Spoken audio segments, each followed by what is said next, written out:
Hi guys and welcome back to the channel Deepak Yadav Education. Welcome to the Daily Hindu News and Editorial Analysis of 12th of May 2024.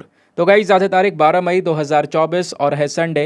देखेंगे आज के the Hindu complete newspaper को analyse करेंगे। But lecture में आगे बढ़ने से पहले अगर आपको इस लेक्चर का पीडीएफ चाहिए तो क्या करना है, सबसे पहले डाउनलोड करना है टेलीग्राम, देन उसके बाद जाके सर्च बॉक्स में टाइप करना Deepak Yadav education UPSC. As you can see guys आपको ये वाला चैनल मिल जाएगा, उस पर क्लिक करना और जाकर इस चैनल को ज्वाइन कर लेना। चैनल को ज्वाइन करने से फ़ायदा क्या होगा, यहाँ पर आपको डेली बेसिस पे लेक्चर का पीडीएफ मिल जाता है, डेली करंट अफेयर के वीडियो का पीडीएफ मिल जाता है और डेली बेसिस पे बहुत सारे डिजिटल नोट्स मिल जाते हैं। नाउ बढ़ते हैं आगे बढ़ने से पहले हमेशा की तरह हम लोग अपने लेक्चर को एक मैप के क्वेश्चन के साथ स्टार्ट करेंगे। तो आज आप सभी को मैप में जाकर देखना है कुक आइलैंड्स को कहाँ पर है एग्जैक्टली लोकेटेड। इसको अच्छे से मैप में देखना, देन उसके बाद आकर नीचे कमेंट सेक्शन में टाइप करना, जिससे कि आप लोग इसको लंबे समय तक याद रख पाओगे। साथ ही साथ एक क्वेश्चन सॉल्व करेंगे जो कि यूपीएससी प्रीवियस ईयर साल 2010 के प्रीलिम्स में पूछा गया था। डेली बेसिस पे हम लोग यहाँ पर एक प्रीवियस ईयर क्वेश्चन को भी सॉल्व करते हैं। क्वेश्चन क्या बोलता है, स्पेस टेक्नोलॉजी के कॉन्टेक्स्ट में जो ये भुवन है, ये हाल ही में न्यूज़ में देखने को मिला है, ये क्या है? Option number A, a mini satellite launched by ISRO for promoting the distance education in India, या option number B, the name given to the next moon impact probe for Chandrayaan 2, या option number C, a geo portal of ISRO with 3D imaging capabilities of India, या option number D, a space telescope developed by India. तो इसका सही answer सभी को नीचे comment section में देना है। एटलीस्ट सभी को इसमें पार्टिसिपेट करना है, जैसे मैं आप लोगों से डेली बेसिस पे बोलता हूँ। बाय द वे, इसका जो करेक्ट आंसर है वो मैंने आपको टेलीग्राम पर प्रोवाइड करवा दिया है, वहाँ से भी आप इसको चेकआउट कर सकते हो। और अगर वहाँ पर आंसर नहीं मिलता है तो भी कोई परेशान होने की ज़रूरत नहीं है, क्योंकि वीडियो के लास्ट में इसके करेक्ट आंसर का डिस्कशन हम लोग करेंगे। तो चलो शुभ आरंभ करते हैं और चलते हैं सबसे पहले थंबनेल वाले इंपॉर्टेंट आर्टिकल की तरफ। लेकिन थंबनेल वाले टॉपिक को कवर करने से पहले दोस्तों देख लेते हैं आज के न्यूज़पेपर में क्या क्या आर्टिकल्स हैं जो हमारे एग्ज़ाम के लिए इम्पॉर्टेंट है, जहां से कुछ डेटा निकल कर आएगा, जहाँ पे हम कुछ नोट्स वगैरह बना सकते हैं जो हमारे एग्ज़ाम में हेल्प हो सकती है। वो आर्टिकल से संबंधित कुछ प्रीवियस ईयर क्वेश्चंस अगर हैं तो वो क्या हैं, तो वो दोस्तों सब चीज़ें हम लोग यहाँ पर कवर करेंगे। जैसा आपको पता है आज संडे है, संडे में हमारा न्यूज़पेपर के अंदर में आर्टिकल्स जो काम के होते हैं वो कम होते हैं, क्योंकि एडिटोरियल सेक्शन नहीं आता, ये सभी को पता है, ना ही आपका टेक्स्ट एंड कॉन्टेक्स्ट आता है। तो जो भी चीज़ें यहाँ पर प्रेजेंट हैं, जो इम्पॉर्टेंट है, वो होता है आपका साइंस एंड टेक का पेज। लेकिन आज साइंस एंड टेक के अलावा भी कुछ रेलिवेंट टॉपिक्स हैं। जैसे अगर हम देखें तो आज के न्यूज़पेपर में पेज नंबर 1 पर सबसे पहला और इम्पॉर्टेंट आर्टिकल आपको ये देखने को मिलेगा। बात हो रही है ऑथर रस्किन बॉन्ड की। तो इनको अभी साहित्य अकेदमी फेलोशिप अवार्ड से सम्मानित किया गया है। तो यहाँ पे हम समझेंगे इस अवार्ड के इंपॉर्टेंस को, क्योंकि यूपीएससी ऑलरेडी यहाँ से सवाल पूछ चुका है। देन उसके बाद यहाँ पे दोस्तों हमारे पास में एक और आर्टिकल मिलेगा जो साइंस एंड टेक के पेज पर प्रेजेंट है। 30 साल की जो स्टडी है अल्ट्रा प्रोसेस्ड फूड्स को लेकर, वो यहाँ पर की गई है। तो ये अल्ट्रा प्रोसेस्ड फूड किसी इंसान के लिए कितने खतरनाक हो सकते हैं, एक इंसान की जो यहाँ पर अर्ली डेथ है उसका एक बहुत बड़ा रिस्क बन सकते हैं, उसके बारे में आर्टिकल ये बात करता है। साथ ही साथ में वर्ल्ड हेल्थ ऑर्गेनाइजेशन ने अल्ट्रा प्रोसेस्ड फूड को लेकर इंडिया के कॉन्टेक्स्ट में क्या बोला है वो भी मैं आपको एक रिपोर्ट के थ्रू बताने वाला हूँ। अगेन एक रेलिवेंट टॉपिक, मेंस में क्वेश्चन आ चुका है। देन उसके बाद आज के अखबार में जो हमारा वर्ल्ड सेक्शन मिलेगा दोस्तों, वहाँ पर एक और आर्टिकल मिलेगा जो अगेन बहुत ज़्यादा इंपॉर्टेंट है। बात हो रही है जो खनिज विदेश इंडिया है, ये जो पर्टिकुलर कंपनी है, ये ऑस्ट्रेलिया के अंदर में लिथियम एसिड को यहाँ पर खरीद सकती है। ये बात जो हमारे माइंस सेक्रेटरी हैं कांता राव जी, इन्होंने यहाँ पर बोली है। तो समझेंगे इस खनिज विदेश इंडिया लिमिटेड का एक इंपॉर्टेंट रोल। लिथियम के बारे में जानेंगे, यूपीएससी ने प्रीलिम्स में ऑलरेडी सवाल पूछा हुआ है, वो सवाल भी आपको मैं सारे के सारे दिखाने वाला हूँ कि किस तरीके से क्वेश्चंस बन सकते हैं। तो आज के न्यूज़पेपर में एक और रेलिवेंट टॉपिक ये प्रेजेंट है। बाकी जो आज का थंबनेल वाला टॉपिक है दोस्तों, वो हमने इकोनॉमिक टाइम से लिया हुआ है, क्योंकि एग्जाम में हम इसको बिल्कुल भी हल्के में नहीं ले सकते। ठीक है, काफ़ी इंपॉर्टेंट टॉपिक है। बात हो रही है short by short Indian military is getting aatmanirbhar. धीरे धीरे क्या हो रहा है कि जो भारत की मिलिट्री है वो आत्मनिर्भर बन रही है, यानी जो भी आइटम्स या जो भी डिफेंस वेपन्स हम परचेस कर रहे थे अलग अलग देशों से, वो अब हम खुद से मैन्युफैक्चर कर रहे हैं।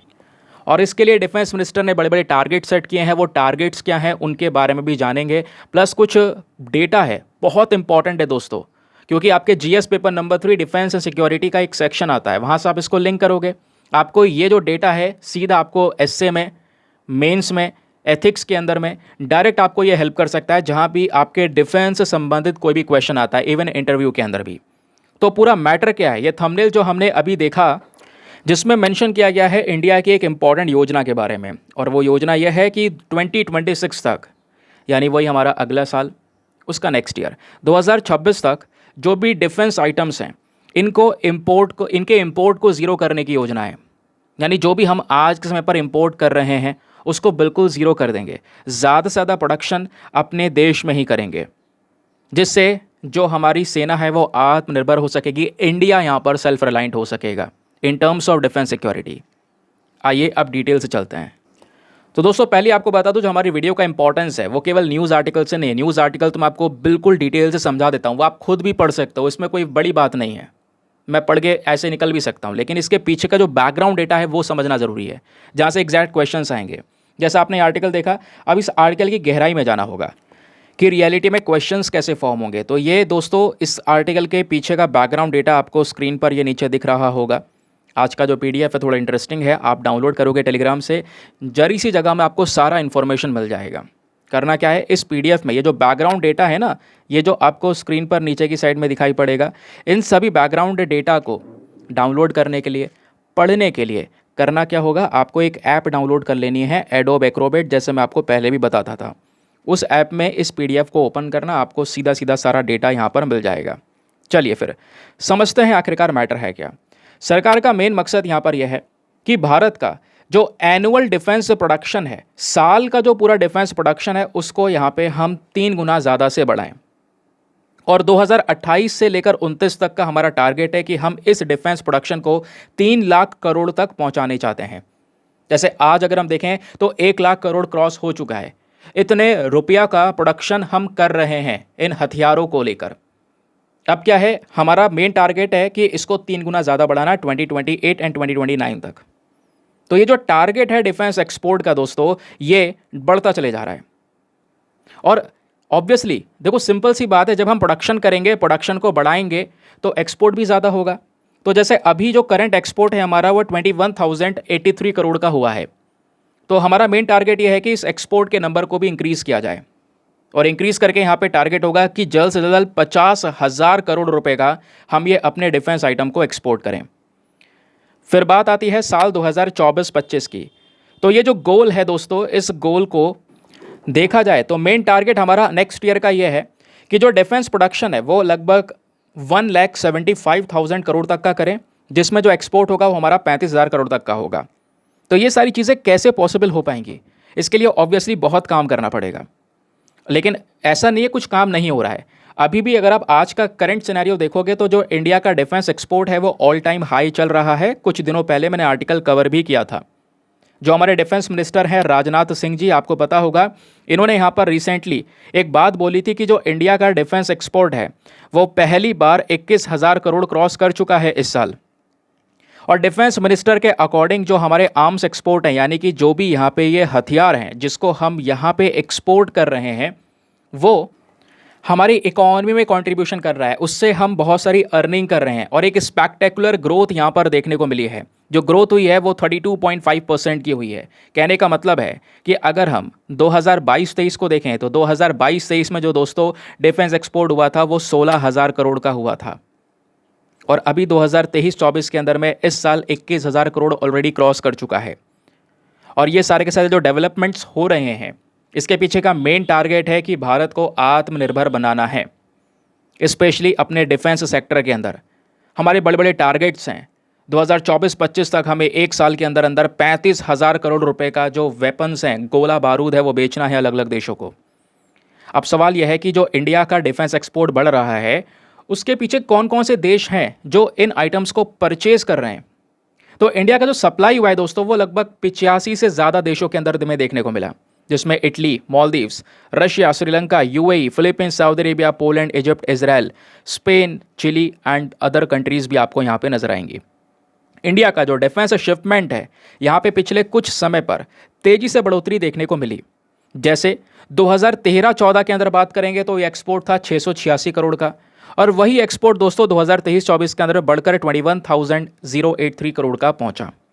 इसके पीछे का रीज़न ये भी है कि 100 कंपनियां आपको देखने को मिल जाती हैं इंडिया में जो कहीं ना कहीं एक्सपोर्ट कर रही हैं डिफेंस प्रोडक्ट्स को, जिसको लेकर केंद्र सरकार ने एक अलग से बजट भी पास किया था 2024-25 के लिए। अगर हम अपने आगे वाला बजट देखें, डिफेंस बजट, तो उसके लिए 6.21 लाख करोड़ रुपीस निकाल दिए गए हैं।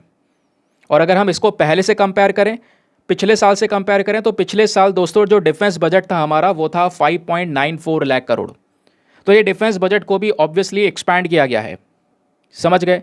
अब ये सब करना ज़रूरी भी है क्योंकि आज के समय पर जो हमारी नेबर कंट्रीज़ अगर हम उसको देखें तो वो इंडिया के लिए एक खतरा ही है, चाहे वो पाकिस्तान हो चाहे वो चाइना हो।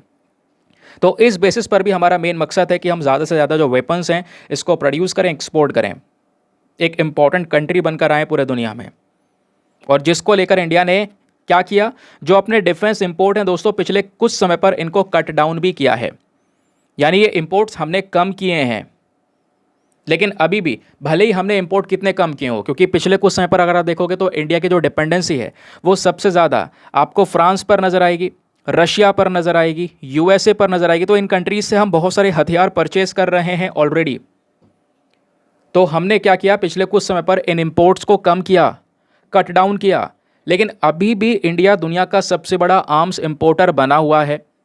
ये बात किसने बताई है? अभी हाल ही में जो लेटेस्ट रिपोर्ट आई थी सिप्री की, सिप्री मतलब है Stockholm International Peace Research Institute. तो सिप्री ने यहाँ पर मेंशन किया था ना कि अभी भी इंडिया की डिपेंडेंसी ज़्यादा है, अभी भी देश में इंपोर्ट करने के मामले में हम नंबर 1 पर हैं, समझ गए। तो हालांकि काम चल रहा है, हमारे बड़े बड़े टारगेट्स है जिसको हमें अचीव करना है। जो हमारा कह सकते हो मेक इन इंडिया इनिशिएटिव है वो भी आपको देखने को मिलेगा, आत्मनिर्भर इनिशिएटिव देखने को मिलेगा। तो इस पर भी काम चल रहा है। तो धीरे धीरे यहाँ पर एक्सपेक्टेशन है कि जो ये रिपोर्ट है इसमें जो हमारी रैंकिंग है उसमें एक सुधार देखने को मिलेगा और जो ये इंपोर्ट हो रहे हैं वो यहाँ पे हम कम कर सकेंगे। और अभी के समय पर दुनिया में जो सबसे बड़ा एक्सपोर्टर है वेपन का वो है USA, top global arms exporter. USA के बाद कोई दूसरा देश अगर है तो वो है फ्रांस, देन उसके बाद में आपको रशिया नज़र आएगा, ये सेकंड स्पॉट पर हैं। देन आता है यहाँ पर चाइना। तो इंडिया भी फोकस कर रहा है जो अपना डिपेंडेंस है इसको हम अपनी मजबूती बनाएं, इसके प्रोडक्शन को बहुत ज़्यादा एक्सपैंड करें। अब सवाल यह है, भारत अभी जो भी आइटम्स एक्सपोर्ट कर रहा है अभी के समय पर उसमें क्या क्या चीज़ें आपको देखने को मिलेंगी। तो उसमें अपने ब्रह्मोस क्रूज़ मिसाइल देखा, हाल ही में ये क्रूज़ मिसाइल हमने फिलीपींस को बेची। फिलीपींस पहला देश बना जिसने यहाँ पर इंडिया से इन ब्रह्मोस मिसाइल्स को परचेज़ किया। उसके अलावा इंडिया के जो आर्म्स एक्सपोर्ट हैं उसमें आपको देखने को मिलेगा Dornier 228 aircraft, radar, armoured vehicles, rocket launchers, torpedo loading mechanisms, alarm monitoring and control system, light weight torpedo, fire control systems, night vision, binocular, monocular, weapon locating radar, high frequency radio, coastal surveillance radar. ऐसे यहाँ पर और भी बहुत सारे weapon items जो हम export कर रहे हैं अलग अलग देशों को। उसमें ऑफशोर पेट्रोल वेसल भी हैं दोस्तों, दस्तक मारने वाले जहाज़ हैं, प्रोटेक्टिव गियर सिस्टम्स हैं, सर्विलांस सिस्टम है निगरानी रखने के लिए। तो ये सब चीज़ें इंडिया एक्सपोर्ट कर रहा है, ये एक्सपोर्ट फोलियो में हमारे ऐड हो चुका है।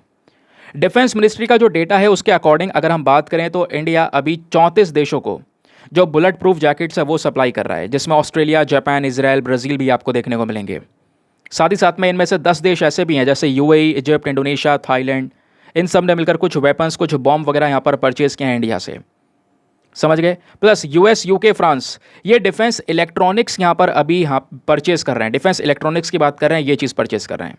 जबकि मॉरिशस, सीचिल्स और मालदीव्स जो हैं ये कहीं ना कहीं आप देख पाओगे इन्होंने जो इंटरसेप्टर बोट्स हैं दोस्तों वो यहाँ पर इंडिया से परचेज़ किए हैं। उसके अलावा फिलीपींस, वियतनाम, ये तो आपको पता ही है, ब्रह्मोस फिलीपींस ने परचेज़ कर लिया है। अभी और भी कंट्रीज़ इंटरेस्टेड हैं, वियतनाम भी इंटरेस्टेड हैं इन ब्रह्मोस मिसाइल्स को परचेज़ करने के लिए, ठीक है। और इंडोनेशिया एक पोटेंशियल बायर है मिसाइल्स का, इंडोनेशिया लंबे समय से भारत से मिसाइल्स को परचेज़ करता है।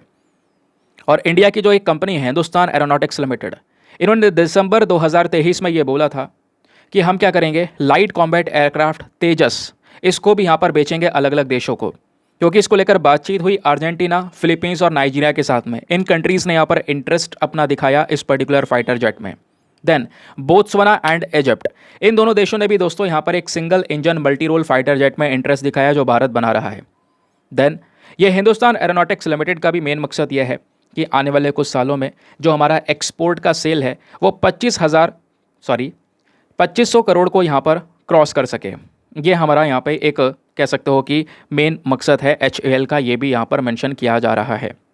फिर इंडिया की कुछ और कंपनी है, डिफेंस कंपनी, जैसे कल्याणी स्ट्रेटेजिक सिस्टम लिमिटेड, इनका भी प्लान है कि कुछ आर्टिलरी गन्स को यहाँ पे आर्मेनिया को सपोर्ट किया जाए, आर्मेनिया को एक्सपोर्ट किया जाए स्पेशली 2025 तक, क्योंकि आर्मेनिया अज़रबैजान के साथ जंग में घुसा हुआ है, आपको पता है।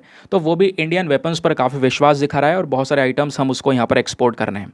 प्लस इंडिया ने यहाँ पे कुछ और डील साइन किए हैं, जैसे Pinaka multi barrel rocket launcher को लेकर, anti tank missile, rockets and ammunition, ये सारी चीज़ें को लेकर डील हुई है आर्मेनिया के साथ में, जहाँ पर मेन मकसद है कि आर्मेनिया बड़े बड़े जो और भी वेपन आइटम्स है इंडिया से वो यहाँ पर रिसीव करने वाला है।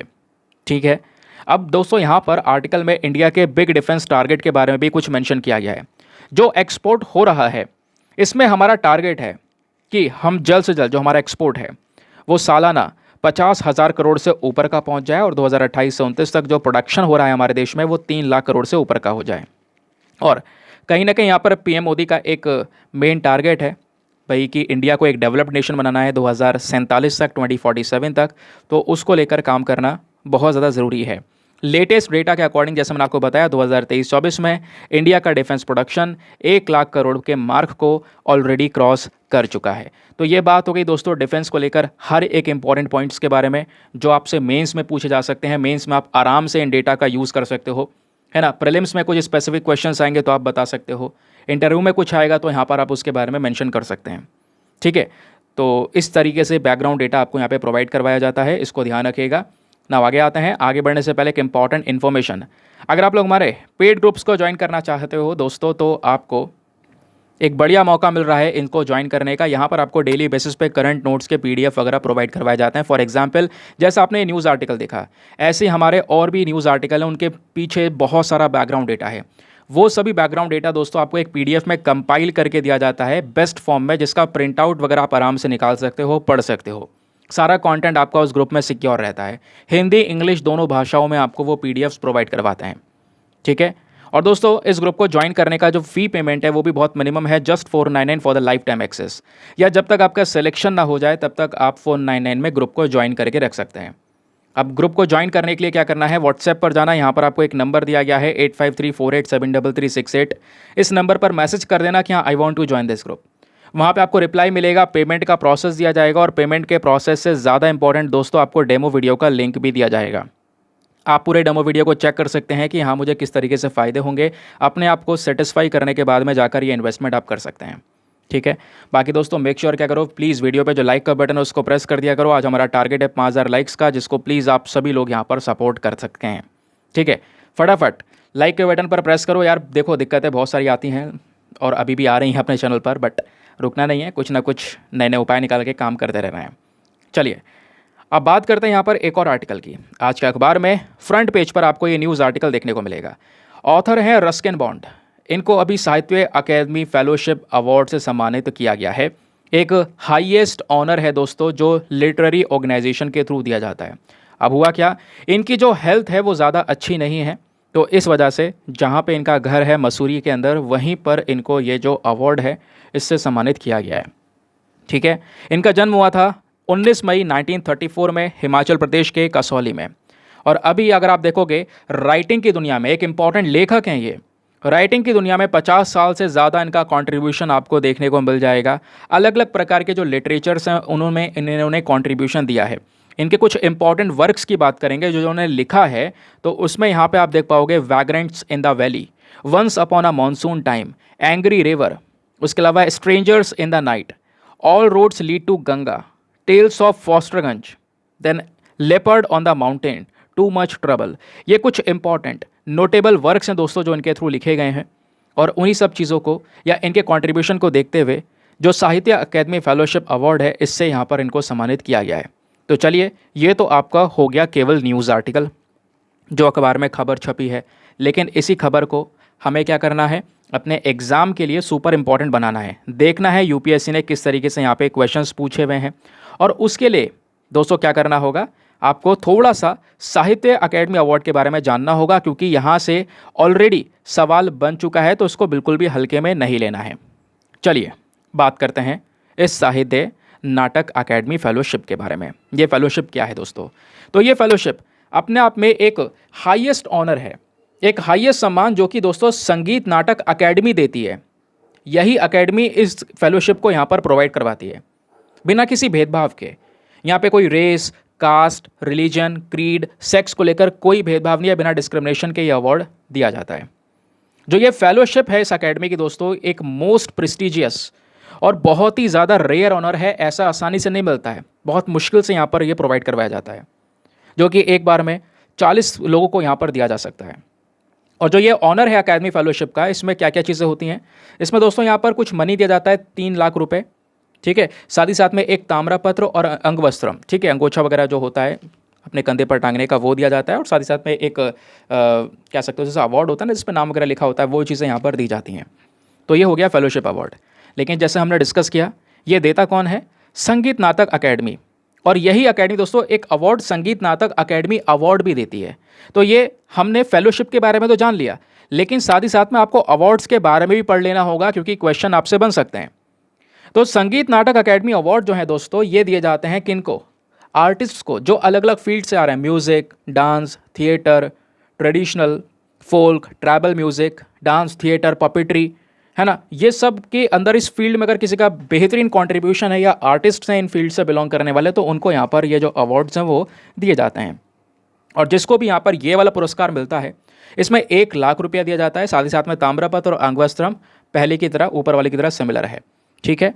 तो आपने अवार्ड के बारे में डिस्कस कर लिया, फेलोशिप के बारे में भी डिस्कस किया। फेलोशिप ज़्यादा इंपॉर्टेंट है, बहुत मुश्किल से या बहुत कम ही लोगों को दी जाती है। अब बात यह है कि इन सब चीज़ों को प्रोवाइड करवाने वाली बॉडी, वो अकेडमी कौन सी है? अभी आपको बताया था स्टार्टिंग में, वो है संगीत नाटक अकेडमी। चलिए आप थोड़ा सा इस अकेडमी के बारे में बेसिक बातें जान लो, प्रीलिम्स के लिए इंपॉर्टेंट है। तो संगीत नाटक अकेडमी दोस्तों इंडिया की एक नेशनल अकेडमी है for music, dance and drama. Music, dance, drama को लेकर दोस्तों यहाँ पर ये पर्टिकुलर बॉडी काम करती है। इसको बनाया गया था हमारी उस समय की मिनिस्ट्री ऑफ एजुकेशन के थ्रू, ठीक है, 1952 में। जो हमारे डॉक्टर PV राजमन्नर थे, जो फर्स्ट चेयरमैन थे, उन्होंने यहाँ पर आप कह सकते हो कि इसको पूरी तरह से लीड किया स्टार्टिंग में। तो ये बॉडी बनाई गई 1952 में, और इसके चेयरमैन कौन थे वो मैंने आपको बता दिया।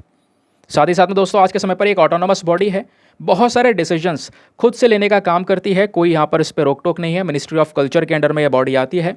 ध्यान रखिएगा, ये मंत्रालय आपसे कई बार पूछ लिया जाता है।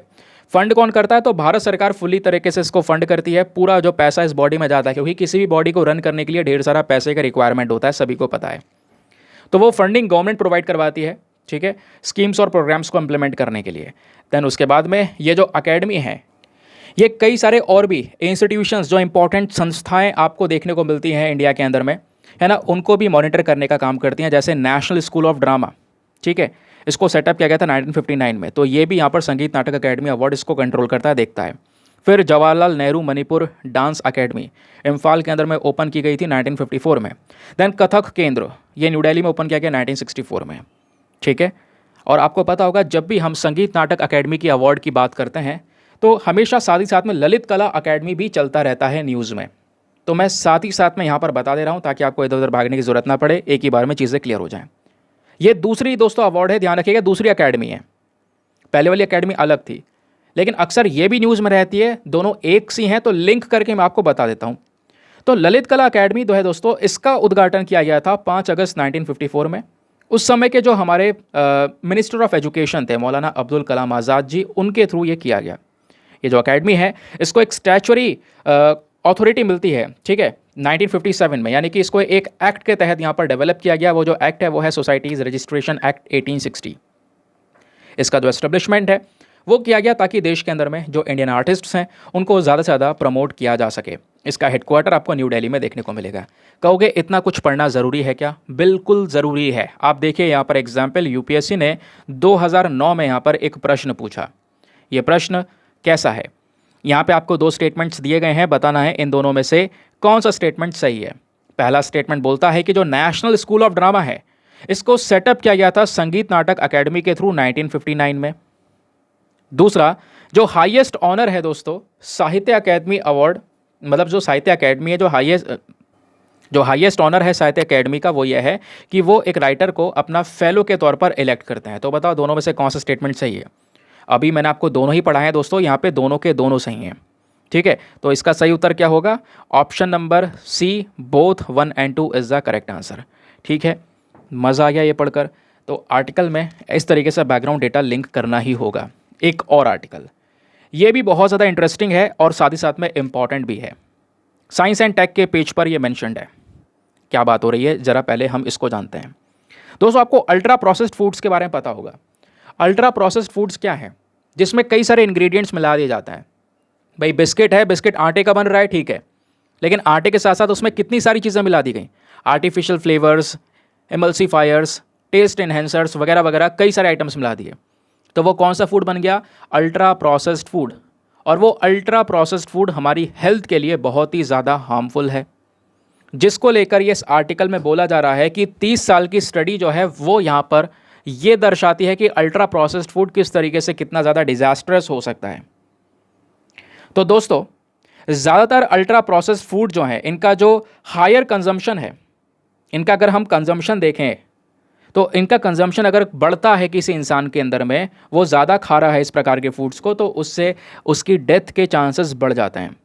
जिसमें कई सारे आइटम्स ऐसे हैं जो रेडी टू ईट हैं, पूरी तरह से रेडी, बस आपने खाना है। रेडी टू ईट मीट है, पोल्ट्री है, सी फूड बेस्ड प्रोडक्ट्स हैं, शुगरी ड्रिंक्स हैं जिसमें चीनी भरी हुई है, आजकल ऐसी ड्रिंक्स आ रही हैं सारी कोल्ड ड्रिंक्स जो हैं, डेयरी बेस्ड डेजर्ट्स हैं, हाई प्रोसेस ब्रेकफास्ट फूड्स आपको देखने को मिलेंगे। तो इनका एक इम्पॉर्टेंट लिंक जो है इस रिपोर्ट में दिखाया गया। यूएस की ऑब्जर्वेशनल स्टडी ने यहाँ पर 30 ईयर तक ये पूरा का पूरा जो डेटा है वो निकाला है। रिसर्चर्स का कहना यह है कि जो हर एक अल्ट्रा प्रोसेस्ड फूड आपको देखने को मिलेगा वो पूरी तरह से बंद नहीं करना चाहिए, लेकिन फाइंडिंग्स ये भी बताती हैं कि इन अल्ट्रा प्रोसेस्ड फूड के ऊपर में लिमिट लगाने की बहुत ही ज़्यादा आवश्यकता है, क्योंकि ये अल्ट्रा प्रोसेस्ड फूड्स हमारी लॉन्ग टर्म हेल्थ के लिए सबसे ज़्यादा खतरनाक साबित हो सकते हैं। क्योंकि अगर इन अल्ट्रा प्रोसेस्ड फूड्स का कंजम्पशन बढ़ता है तो इससे क्या होगा? इससे मोटापे का खतरा बढ़ेगा, हार्ट डिजीज़ बढ़ेंगी, डायबिटीज़, बोवल कैंसर, प्लस और भी यहाँ पर लॉन्ग टर्म बीमारियाँ देखने को मिल सकती हैं, और भी इश्यूज़ यहाँ पर देखने को मिल सकते हैं। स्पेसिफिक डेथ हो सकती हैं, कैंसर का इशू यहाँ पर नज़र आ सकता है, वो चीज़ यहाँ पे बताई गई। और ऐसा हो रहा है, कई हज़ारों डेथ हुई है कार्डियोवैस्कुलर डिजीज़ की वजह से, दिल से संबंधित बीमारियों की वजह से, अलग अलग कारण की वजह से। तो उसी को लेकर यहाँ पे इस पर्टिकुलर रिपोर्ट में मांग की गई है कि भाई इसके ऊपर में लिमिट्स लगानी बहुत ही ज़्यादा ज़रूरी है आज के समय पर। लेकिन मैं आपको बता दूं सिंपल, और आपको भी दिख रहा होगा, आपने न्यूज़पेपर उठाया होगा, आर्टिकल पढ़ा होगा या यहाँ पढ़ा होगा, इसमें कुछ ऐसा डेटा है जो आपको एग्जाम में सीधा सीधा हेल्प करे। एक प्रॉपर तरीके से इसमें डेफिनेशन भी नहीं दी गई अल्ट्रा प्रोसेस्ड फूड्स की। तो करना क्या है? बैकग्राउंड डेटा, अगेन वो सारी चीज़ें आपको कहीं पर भी टाइम वेस्ट करने की ज़रूरत नहीं है, मैं आपको सारी चीज़ें यहीं पर प्रोवाइड करवा देता हूँ, जैसे आप यहाँ पर देख पा रहे होंगे। चलिए अब डिटेल से थोड़ा सा यहाँ पर बात करते हैं। ये फ़ोटो लगा हुआ है हमारे जंक फूड का। Concerns over consuming ultra processed foods. चलिए हुआ क्या, हाल ही में यानी लास्ट ईयर की बात कर रहा हूँ, एक रिपोर्ट आई थी वर्ल्ड हेल्थ ऑर्गेनाइजेशन की। उस रिपोर्ट में खुद मेंशन किया, और वो केवल WHO की रिपोर्ट नहीं थी, Indian council for research on international economic relation भी उसमें मेंशन था। इन दोनों ने मिलकर यहाँ पर ये पाया कि इंडिया का जो अल्ट्रा प्रोसेस्ड फूड सेक्टर है दोस्तों, वो 13.37% से ग्रो कर रहा है। टोटल ग्रोथ यहाँ पर नज़र आई है 2011 से लेकर 2021 के बीच में। तो डेफिनेटली ये जो फूड इंडस्ट्री है, अल्ट्रा प्रोसेस्ड फूड इंडस्ट्री, वो ग्रो की है, वो यहाँ पर बताया गया। अब इसमें और क्या बताया जा रहा है? सबसे पहले डेफिनेशन जानो दोस्तों, ये प्रोसेस्ड फूड्स क्या होते हैं। देखो, प्रोसेस्ड फूड में ज़्यादातर आपका सॉल्ट, नमक जो है, शुगर जो है या फैट है, वो ऐड कर दिया जाता है। और ये जो फूड है जिसको अल्ट्रा प्रोसेस बोलते हैं, वो कौन से फूड होते हैं? अल्ट्रा प्रोसेस फूड में दोस्तों 5 या 5 से ज़्यादा एडिशनल इंग्रेडिएंट्स ऐड कर दिए जाते हैं एक पर्टिकुलर ओरिजिनल प्रोडक्ट के अंदर में। जो 5 चीज़ें अलग से ऐड कर दी जाती हैं, वो 5 चीज़ें क्या क्या हैं? आपके फ्लेवर्स हो गए अलग अलग, टेस्ट एनहेंसर्स स्वाद को बढ़ाने के लिए, इमल्सीफायर्स हो गया, कलर्स ऐड कर दिया जाता है ना, आर्टिफिशियल स्वीटनर्स ऐड कर दिए जाते हैं। तो ये जो चीज़ें हैं, जो ये चीज़ें ऐड की जा रही हैं दोस्तों, ये क्या है? उस प्रोडक्ट की लाइफ को बढ़ाएगा, लेकिन उस प्रोडक्ट की लाइफ को बढ़ाने के साथ साथ उस प्रोडक्ट को आपके लिए अनहेल्दी भी बनाएगा। ठीक है, ये बात क्लियर हो गई। तो ये हो गए आपके अल्ट्रा प्रोसेस्ड फूड। यहाँ पर एग्जांपल दिया गया है, जैसे आटे का मैंने आपको बताया, भाई आटा आप अपने कच्चे फॉर्म में अगर आप देखोगे तो वो अनप्रोसेस है, लेकिन आपने क्या किया, उसमें कुछ और चीज़ें ऐड कर दी, बिस्किट बनाया, बिस्किट बनाने के साथ साथ उसमें बहुत सारी और भी चीज़ें ऐड हुई, तो वो अल्ट्रा प्रोसेस हो गया। समझ गए? अब आती है यहाँ पर दोस्तों एक चीज़ जो कि यहाँ पर बताती है कि इस अल्ट्रा प्रोसेस्ड फूड से बहुत सारी चिंताएं हैं। यहाँ पे बहुत सारे कंसर्न्स हमको नज़र आते हैं। जैसे सबसे पहली चिंता यह है कि सॉल्ट, शुगर और फैट, ये जो चीज़ें हैं ये ऐड कर दी जाती हैं प्रोसेस फूड में, और जब ये चीज़ें लार्ज क्वांटिटी में ऐड हो जाएंगी तो इससे क्या होगा, जो प्रोडक्ट है, जो वो फूड है, वो अनहेल्दी हो जाएगा। और कोई व्यक्ति अगर डेली बेसिस पे कंज्यूम कर रहा है तो अगेन उसको तो बहुत ही ज़्यादा बुरा इम्पैक्ट ये करने वाला है, जिससे मोटापा, hypertension, cardiac issues, lifestyle disease हो सकती हैं। जो आर्टिफिशियल केमिकल्स इसमें ऐड कर दिए जाते हैं दोस्तों, इनका नेगेटिव इम्पैक्ट आपकी गट हेल्थ पर पहुंचता है, और एक बार अगर गट हेल्थ खराब, तो आपको समझना चाहिए आपका डाइजेशन इश्यूज़ और भी बहुत सारे इश्यूज़ यहाँ पर देखने को मिलते हैं। गट हेल्थ में अगर कोई भी इम्बैलेंस होता है, इससे ढेर सारी प्रॉब्लम्स आ जाएंगी। आपके दिमाग में भी इश्यूज़ हो सकते हैं, मूड स्विंग्स हो सकती हैं, ओबेसिटी हो सकता है, ऐसा यहाँ पे बोला जा रहा है। तो ज़्यादातर जो अल्ट्रा प्रोसेस्ड फूड्स हैं, इसमें टेस्ट एनहेंसर्स का यूज़ किया जा रहा है, जिससे आपको स्वादिष्ट लगेगा वो फूड, जिससे आप बार बार खाओगे, एक एडिक्शन हो जाएगा। ठीक है, ये यहाँ पर हो गया। अब दोस्तों जैसे कई बार ना सिंपल शुगर ऐड कर दिया जाता है कई सारी चीज़ों में। अब वो शुगर आप कंज्यूम कर रहे हो, वो प्रोडक्ट खा रहे हो, फूड खा रहे हो जिसमें चीनी बहुत ज़्यादा है, तो वो आपके बॉडी में इंसुलिन को रिलीज़ करेगा, जिससे आप थोड़े से ज़्यादा और भूखे हो जाओगे, है ना, भूख लगने लगेगी, आपको और खाने का मन करेगा। तो इस चक्कर में बताया जाता है कि यही एक प्रोसेस है जिसकी वजह से बोला जाता है जो चीनी है, जो शुगर है, वो काफ़ी ज़्यादा एडिक्टिव है, आपको अपना शिकार बना सकती है, लत लगवा सकती है। होता है कई सारे लोगों के साथ में, मीठे के बिना नहीं चलता है। अब आगे आते हैं, जो ये रिपोर्ट आई थी WHO की, इस रिपोर्ट ने क्या रिकमेंडेशन दिए जरा ये जानते हैं। रिपोर्ट का कहना यह है कि सबसे पहला पॉइंट, टेम्पररी डिसरप्शन रीबाउंडेड। कहने का मतलब है अगर हम कोविड-19 के समय की बात करें तो उस समय पर थोड़ा सा डिसरप्शन हुआ, और जो ये अल्ट्रा प्रोसेस्ड फूड इंडस्ट्री जैसे ग्रो कर रही थी उसके ऊपर में एक रोक लगी थी। ये फूड इंडस्ट्री 12.65% से गिरकर 5.50% पर आ गई थी।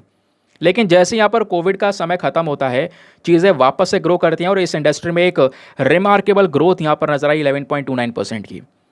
दूसरी चीज़ ये रिपोर्ट यहाँ पर बताती है कि जो सबसे popular ultra processed food category है उसमें आ जाता है चॉकलेट और शुगर कॉन्फेक्शनरी, चीनी वाले जो आइटम्स हैं, चॉकलेट है, सॉल्टी स्नैक हैं, बेवरेजेस हैं, अलग अलग ड्रिंक्स हैं, रेडीमेड फूड्स हैं।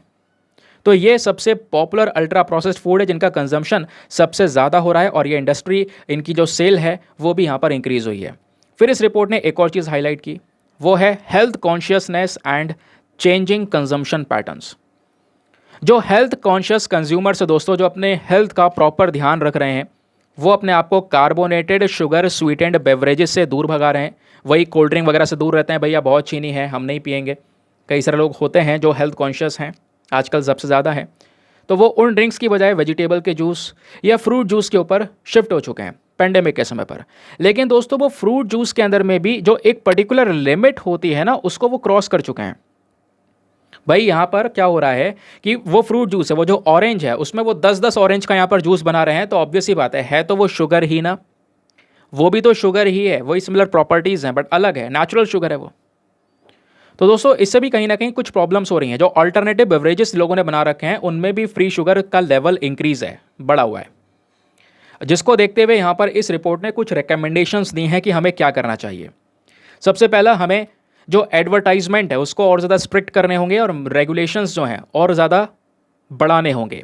कहने का मतलब यह है, इस रिपोर्ट का कहना यह है कि भाई जो ये प्रोडक्ट्स हैं, क्योंकि ऐसे प्रोडक्ट के काफ़ी एडवर्टाइजमेंट चलते हैं, आपको पता है, बिस्किट्स वगैरह के, कोल्ड ड्रिंक्स वगैरह के, तो ऐसे एडवर्टीजमेंट के ऊपर में थोड़ा सा रोक लगाओ, और मार्केट के ऊपर भी थोड़ा सा यहाँ पे मॉनिटरिंग करने की बहुत ज़्यादा ज़रूरत है। और जो हाई सॉल्ट कंटेंट प्रेजेंट है, यानी कई सारे सॉल्टी स्नैक्स प्रेजेंट है जिसमें नमक बहुत ज़्यादा है, हमारी लिमिट बहुत कम है, लेकिन एक चिप्स के पैकेट में इतना नमक है कि वो आपको 2 दिन का प्रोवाइड करवा रहा है, तो इससे भी यहाँ पर कंज्यूमर की जो हेल्थ है उस पर एक नेगेटिव इम्पैक्ट पड़ रहा है। तो ऐसी चीज़ों को रेगुलेट करना हमारे लिए बहुत ज़्यादा ज़रूरी है। देन बात आती है यहाँ पर एक और चीज़ की, एक और रिकमेंडेशन है, clear definition of high fat sugar salt foods. हुआ यह है दोस्तों, जो हमारी food safety and standard authority of organisation है, जो हमारे फूड सेक्टर को रेगुलेट करने का काम करती है, इस बॉडी को कोलैबोरेट करना होगा दूसरे स्टेक होल्डर्स के साथ में, ताकि एक प्रॉपर डेफिनेशन सेट की जा सके कि भैया किस मात्रा में आप फैट, शुगर और सॉल्ट को ऐड कर सकते हो। एक प्रॉपर डेफिनेशन प्रोवाइड करवाने की ज़रूरत है, और जिसमें ये फैट, शुगर, सॉल्ट अगर ज़्यादा होगा तो उस पर टैक्स वगैरह लगाया जाए, जिससे यहाँ पर कह सकते हो वो जो प्रोडक्ट है उस पर टैक्स लगेगा, वो थोड़ा महंगा हो जाएगा और महंगा होने के बाद में वो मार्केट में इतना बिकेगा नहीं, लोगों की जो हेल्थ है वो यहाँ पर इतनी ज़्यादा नेगेटिवली इम्पैक्ट होगी नहीं। फिर उसके बाद में यहाँ पर इन्होंने मेंशन कर रखा है कॉम्प्रहेंसिव नेशनल न्यूट्रिशन पॉलिसी। यहाँ पे हमें ज़रूरत है एक प्रॉपर नीति की, एक प्रॉपर पॉलिसी की, जहाँ पर हम अंडर न्यूट्रिशन, ओवर न्यूट्रिशन, हर चीज़ को प्रॉपर तरीके से टैकल करेंगे। एक प्रॉपर ऑब्जेक्टिव के साथ में हमें एक पॉलिसी की आवश्यकता है। जैसे अभी के समय पर कुछ पॉलिसीज़ हैं, जैसे सक्षम आंगनवाड़ी है, पोषण 2.0 है, लेकिन यहाँ पर प्रॉपर तरीके से न्यूट्रिशंस को कवर नहीं किया है, या जो डाइट से संबंधित बीमारियां हैं उनको प्रॉपर तरीके से कवर नहीं किया है, तो उनको कवर करने की ज़रूरत है। आई होप आपको इसके बारे में भी क्लैरिटी मिल चुकी है। तो एक रेलिवेंट टॉपिक है, मैं दोस्तों आपको बता दूं, आप जाके खुद भी सर्च कर सकते हो एक बार गूगल पर, प्रोसेस्ड फूड को लेकर मेंस में, यूपीएससी ने मेंस में सवाल पूछा हुआ है। मैं क्वेश्चन नहीं लाया हूँ क्योंकि आज पैटर्न चेंज करने में काफ़ी ज़्यादा दिक्कत हो गई है, करना पड़ा ये पैटर्न चेंज। यूट्यूब के रिकमेंडेशन थे कि सर वीडियोज़ आपके काफ़ी ज़्यादा मतलब ज़्यादा अट्रैक्ट नहीं हो रहे हैं, उसके पीछे का रीज़न है आपने पैटर्न अपना बदला हुआ है, पुराने पैटर्न पर जाइए, काफ़ी सारी चीज़ें सुधार मिलेंगी। तो मैंने सोचा है कि अभी 1-2 दिन देखते हैं, जैसा भी सिचुएशन चलता है उसके बेसिस पर आगे मैं यहाँ पर बदलाव कर दूंगा, डोंट वरी। फ़िलहाल के लिए जो आपका न्यूज़पेपर एनालिसिस है ना, वो नहीं छूटेगा, चाहे कुछ भी हो जाए, कितनी भी प्रॉब्लम आ जाए, आर्टिकल्स आपको मिलते रहेंगे, आपका डेटा मिलता रहेगा, बैकग्राउंड इन्फॉर्मेशन मिलता रहेगा। कई प्रॉब्लम्स हैं दोस्तों, इतनी ज़्यादा प्रॉब्लम नहीं झेली गई, आपको ही पता होगा, आप भी मेरे साथ में प्रॉब्लम फेस कर रहे हो। प्रॉपर न्यूज़पेपर से डिस्कशन करते थे पहले, बात है यहाँ पर 19 सितंबर के आसपास की, प्रॉपर न्यूज़पेपर से डिस्कशन चलता था यार, मज़ा आता था, जल्दी वीडियो अपलोड हो पाता था, कोई कुछ नहीं करना, अखबार पढ़ना, डेटा ऐड करना और पढ़ाना शुरू करना। अब क्या हो गया है, जब से कॉपीराइट दिया ना द हिंदू वालों ने, तब से यहाँ पर बहुत ज़्यादा प्रॉब्लम फेस करनी पड़ी। फिर पीडीएफ बनाओ, बीच में पीडीएफ बनानी पड़ रही थी, फिर मैं इस पैटर्न पे आया था, फिर मैंने फिर से वापस से पीडीएफ बनानी स्टार्ट की। पीडीएफ बहुत ज़्यादा टाइम कंज्यूमिंग प्रोसेस हो रहा था, वीडियोस थोड़ी सी रीच डाउन कम हो रही थी, यूट्यूब के रिकमेंडेशन लंबे समय से आ रहे थे कि भाई क्या हो रहा है आजकल ये सब चीज़ें। तो उस बेसिस पर यहाँ पे थोड़ा एक सुझाव था यार, पुराने पैटर्न को फॉलो कीजिए, वो बेस्ट है। और देखते हैं अभी यहाँ पर फॉलो कर रहे हैं, देखते हैं क्या होता है। और वैसे यहाँ पर मैंने जैसे आपको बताया, दिक्कत कुछ नहीं है, आपको आर्टिकल्स मिल रहे हैं, बैकग्राउंड डेटा जैसे पहले मिल रहा था वो भी मिल रहा है।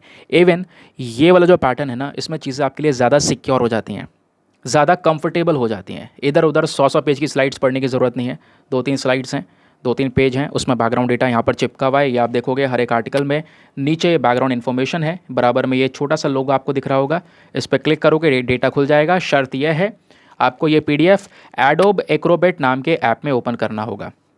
ओपन करके देखो, पढ़ोगे। वैसे पता है यही पैटर्न हम फॉलो कर रहे हैं शुरू से आज तक, बीच में ये तो कुछ 4-5 महीने यहाँ पर चेंज करना पड़ा। तो काफ़ी सारी जो पुरानी ऑडियंस है, जो पुराने एस्पिरेंट जुड़े हुए हैं अपने वीडियोस के साथ में, उनको पुरानी वाली वाइब आ रही होगी। जब मैं वीडियो रिकॉर्ड कर रहा था यार, तो मुझे भी पूरा मतलब जब मैं पैटर्न ये बना रहा था तो मुझे भी पहले वाला सिस्टम याद आ रहा था यार, पहले भी मैं ऐसे करता था। चलिए एनीवे आते हैं डिस्कशन पर। एक और रेलिवेंट टॉपिक यूपीएससी ने सवाल पूछा हुआ है, बात है खनिज विदेश इंडिया में acquire lithium asset in Australia. ये बात खुद बोली है माइंस सेक्रेटरी ने, जो कांथा राव जी आज के समय पर देखने को मिलते हैं। ये खनिज विदेश इंडिया क्या है? ये एक कंपनी है जो कि क्या करती है, दुनिया भर में अलग अलग देशों में जहाँ पर लिथियम सबसे ज़्यादा प्रेजेंट है वहाँ पर माइंस को खरीदती है, लिथियम को निकालती है, जिससे कि यहाँ पर इंडिया भेजा जाए और इंडिया यहाँ पर लिथियम को लेकर प्रॉपर तरीके से वर्क कर पाए, प्रोडक्शन कर पाए। क्योंकि लिथियम आज के समय पर मोस्ट इंपॉर्टेंट मिनरल है, आपको पता है, जिससे हम बैटरीज बना रहे हैं। और आगे फ्यूचर जो है आपको पता है, कोयला वगैरह कम करना है, पोल्यूशन कम करना है, तो उसके लिए इलेक्ट्रिक व्हीकल्स पर जाना होगा। इलेक्ट्रिक व्हीकल्स सोलली किसके ऊपर डिपेंड रहेंगे? बैटरीज़ के ऊपर, और बैटरीज़ में लिथियम आयन ज़रूरी है। आप आज भी मोबाइल फ़ोन यूज़ कर रहे हो, टैबलेट यूज़ कर रहे हो, आपका लैपटॉप यूज़ कर रहे हो, कोई भी इलेक्ट्रॉनिकल डिवाइस यूज़ कर रहे हो जिसमें बैटरीज वगैरह प्रेजेंट है, उसमें लिथियम प्रेजेंट है। तो लिथियम एक इंपॉर्टेंट एसेट आज है हमारे देश के लिए क्या, पूरे दुनिया के लिए। तो ये जो कंपनी है दोस्तों, ये हमारे लिए लिथियम को लेकर चीज़ों आसान करती है। तो ये ऑस्ट्रेलिया में जो लिथियम के एसेट हैं उनको ये खरीदेगी, ऐसा यहाँ पर बोला जा रहा है। ठीक है, इनकी रेस्पॉन्सिबिलिटी है कि दूसरे देशों में देखना लिथियम कहाँ कहाँ पर प्रेजेंट है, और अभी वो एफर्ट्स लगा रहे हैं कि ऑस्ट्रेलिया में कुछ कदम उठाने की, और ये काम हम अर्जेंटीना में भी कर चुके हैं। लिथियम ट्रायंगल आपको पता होगा दोस्तों, लिथियम ट्रायंगल में भी हमने ये काम किया हुआ है, अभी आपको मैं बताऊंगा डिटेल से, डोंट वरी।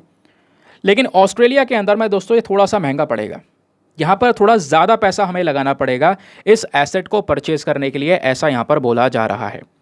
एसेट परचेज हो जाएगा, भारत का जो लिथियम वाला रिसोर्स है वो थोड़ा सा और ज़्यादा इंक्रीज़ हो जाएगा। और मैं आपको जैसे बता चुका हूँ, लिथियम आज के समय पर मोस्ट इम्पॉर्टेंट मिनरल है एनर्जी ट्रांजिशन के लिए।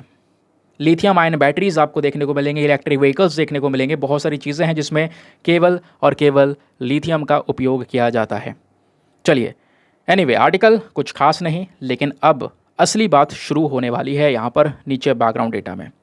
ये बैकग्राउंड इन्फॉर्मेशन सब कुछ PDF में अवेलेबल है, जिसमें आपको बता चुका हूँ, वहाँ से आप इन चीज़ों को देख सकते हैं। चलिए, लिथियम है क्या दोस्तों? लिथियम एक एलिमेंट आपको देखने को मिलेगा जिसके अंदर में 2 मिनरल्स प्रेजेंट है, स्पोडियम और साथ ही साथ में लेपोडोलाइट।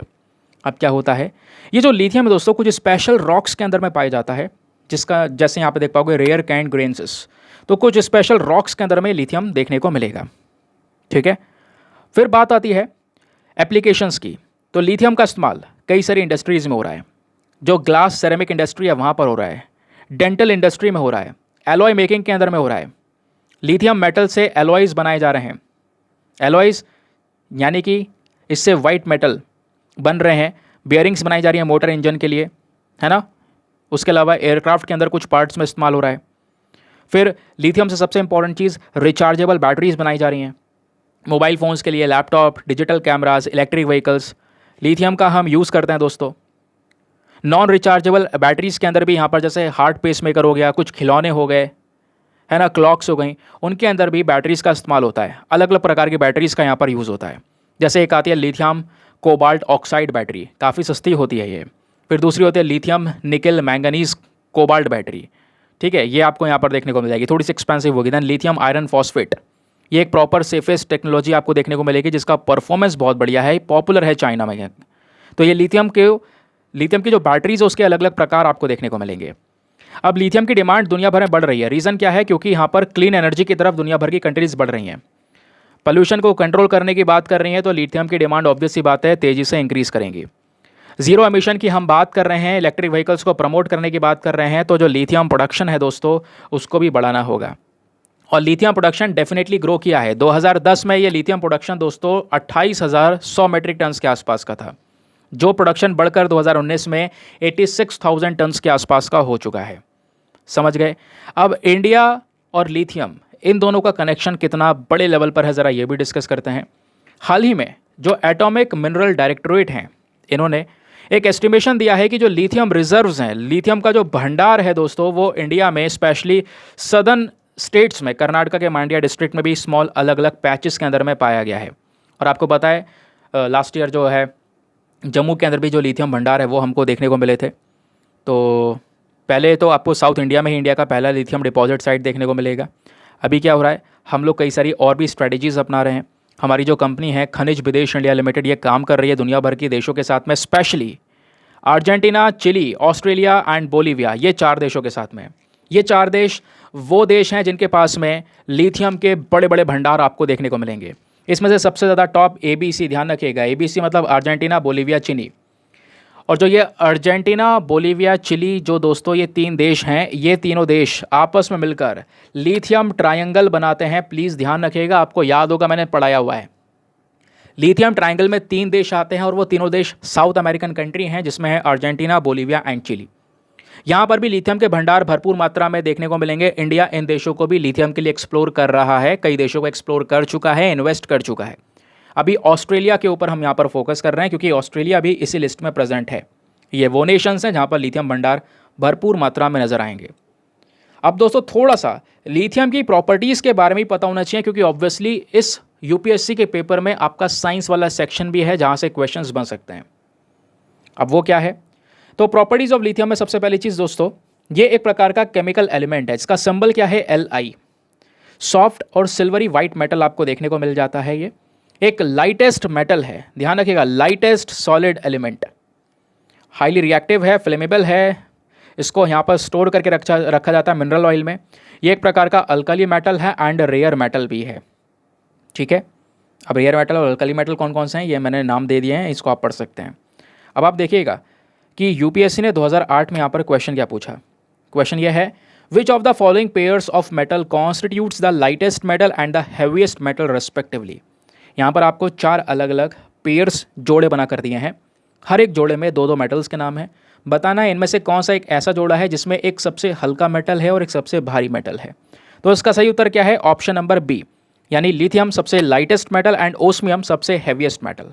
ठीक है, तो ऑप्शन नंबर बी इसका सही उत्तर हो गया। तो यह आपने देखा कि यहाँ से भी ऐसे क्वेश्चन बन जाते हैं, तो ध्यान रखिएगा।